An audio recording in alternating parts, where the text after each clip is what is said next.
Good morning, everyone. My name's Chase, and I just want to ask everyone, how's everyone feeling today? Good? Bad? Tired? Cranky? Happy? Excited? Well, there's a lot of factors that could lead to your mood. But right now, I just want to specify on how diet affects your mood, how it affects your body, how it affects how you feel. Now, most of us for breakfast may eat breakfast cereal. Now, Kristen Mosberg found that in every 100 grams of cereal, there's roughly 20 grams of sugar. This was found, here's how much sugar is hiding in your favorite cereal in a 2017 study. But let me go back to that statistic. 20 grams of sugar for every 100 grams of cereal. Now, that doesn't seem like a lot until you actually calculate it. Every person, not every person, rewind. At least for me, if I'm eating breakfast cereal, I'm having at least 2 cups. 2 cups. 200 grams of sugar. Not 200 grams of sugar. 200 grams of cereal, sorry. And 2 cups of sugar, 2 cups of cereal is roughly 40 grams of sugar. 40 grams. Now, I just want you to see the size of this thing. This is a lot of sugar. This is also about how much a can of sugar, a can of Coke has. A can of Coke had. This is a lot of sugar. This is also equivalent, roughly, to how much sugar is in a can of Coke. A can of Coke is roughly like 38 grams, so 2 grams less. However, that's still a lot of sugar. Would you sit down and eat this much sugar in one sitting? No one in their right mind would. But then then the question comes into mind. What other foods have sugars in them, hidden sugars in them?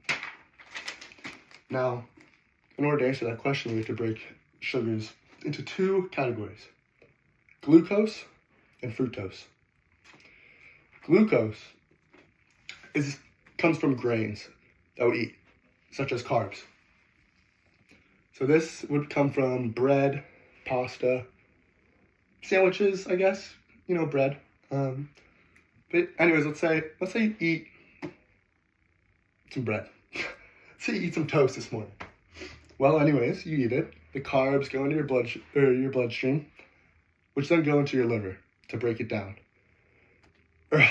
Not your liver, your intestines to break it down.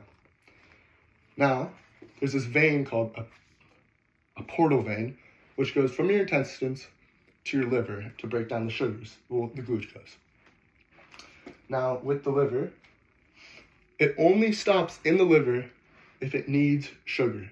If it needs sugar for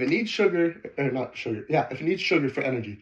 Now, if it needs sugar for energy, then the liver will grab the glucose, bring it in, and use it for ATP, energy, and then put it out. Now, if the liver doesn't need energy,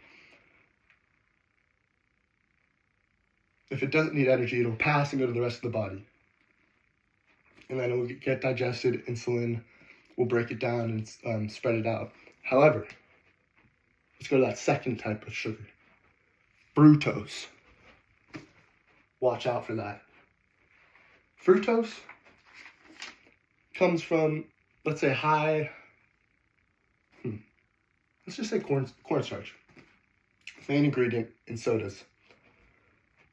Now, fructose has a certain enzyme that always is absorbed by the liver.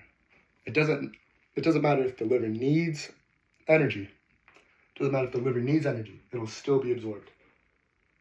And it will not go to the rest of the body. It will not pass the liver to go to the rest of the body. However, this fructose, when absorbed into the liver, and the liver already has enough energy, it creates an overload, which then the liver creates fat, and then fat goes into the rest of the bloodstream, which creates high cholesterol. Now, high cholesterol are factors for cardiovascular disease.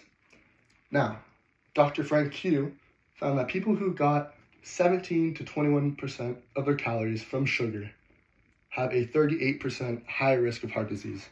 This was found in 2022 in the article, The Sweet Danger of Sugar. What that means, stop eating fructose. Stop eating. Oh, we're at 5 minutes. Oh boy.